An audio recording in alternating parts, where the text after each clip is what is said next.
Hello बच्चों, बीरबल के बारे में तो आपने सुना ही होगा। बीरबल की चतुराई वाले किस्से, कहानियाँ। आज मैं आपको एक किस्सा सुनाऊंगी, बीरबल के उत्तर। किस तरह से उन्होंने दरबार के एक खास दरबारी ख्वाजा सरा को उसी समय बिना रुके, बिना कहे, बिना समय गवाए उत्तर दिया। चलिए आइए पढ़ते हैं पाठ 6, बीरबल के उत्तर। अकबर के दरबार में 9 रतन थे, उनमें बीरबल भी एक था। बादशाह अकबर बीरबल को बहुत पसंद करते थे। बीरबल की बुद्धि के आगे बड़ों बड़ों की एक भी नहीं चलती थी। इसी कारण कुछ दरबारी बीरबल से ईर्ष्या करते थे। वे सदैव बीरबल को फंसाने के तरीके सोचते रहते थे। बीरबल के एक खास दरबारी ख्वाजा सरा को अपनी बुद्धि पर बहुत अभिमान था। अभिमान मतलब घमंड। वे अपने सामने बीरबल को नीरा मूर्ख समझते थे। नीरा बिल्कुल मूर्ख। लेकिन अपने ही मानने से तो कुछ होता है नहीं, क्योंकि दरबार में तो बीरबल की ही तूती बोलती थी और ख्वाजा साहब की बात तो ऐसी लगती थी जैसे नक्कार खाने में तूती की आवाज़। ख्वाजा साहब का बस चलता तो वे बीरबल को हिंदुस्तान से निकलवा देते। लेकिन निकलवाते कैसे? एक दिन ख्वाजा ने बीरबल को मूर्ख साबित करने के लिए कुछ कठिन प्रश्न सोचे।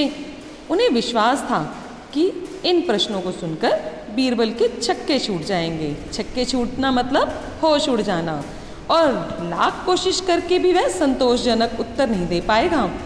फिर बादशाह व दरबार के अन्य लोग मान लेंगे कि ख्वाजा सरकार के आगे बीरबल कुछ भी नहीं है।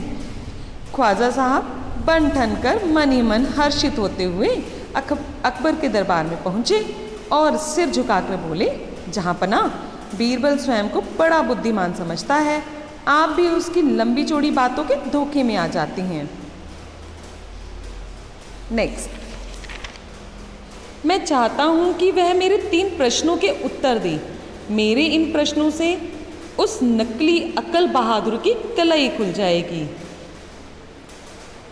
कलाई मतलब कलाई खुलना, भेद पता लगना, यानी कि उस अक्ल बहादुर का भेद पता लग जाएगा।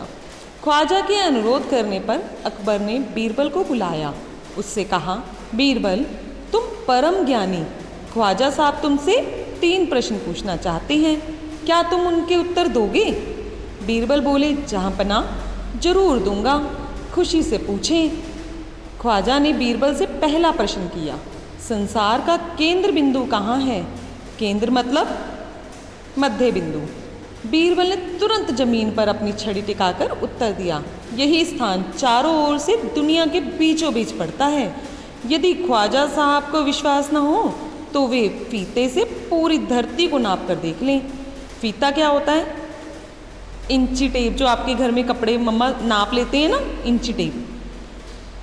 ख्वाजा बीरबल का मुंह ताकते रह गए, क्योंकि धरती को नापना संभव नहीं था। ख्वाजा ने संभलते हुए दूसरा प्रश्न किया, आकाश में कितने तारे हैं? बीरबल ने एक भेड़ मंगवा कर कहा, इस भेड़ के शरीर पर जितने बाल हैं उतने ही आसमान में तारे हैं।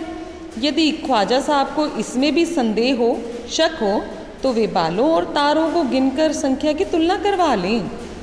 बालों और तारों को तो गिनना संभव नहीं था, इसलिए बुझे मन से ख्वाजा ने तीसरा सवाल किया, मेरे राज्य में कितने कोए हैं? बीरबल ने झट से कहा, 950। ख्वाजा चिढ़कर बोले, कम हुए तो? बीरबल ने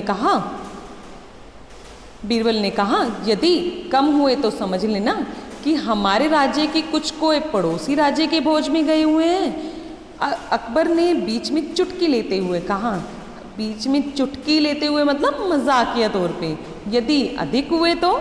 बीरबल ने हंसते हुए कहा, तो समझ लेना कि पड़ोसी राज्य के कोए हमारे यहाँ भोज में आए हुए हैं। यह सुनते ही दरबारी हंसी के ठहाकों से गूंज उठा और ख्वाजा अपना सा मुँह लेकर रह गए। अपना सा मुँह लेकर रहना, लज्जित होना। हाँ तो बच्चों, कैसी लगी आपको ये कहानी? मज़ा आया इसे पढ़कर? हमें भी बीरबल की तरह समझदार बनना चाहिए। कोई भी उत्तर हो, उसे हमें समझदारी से देना चाहिए।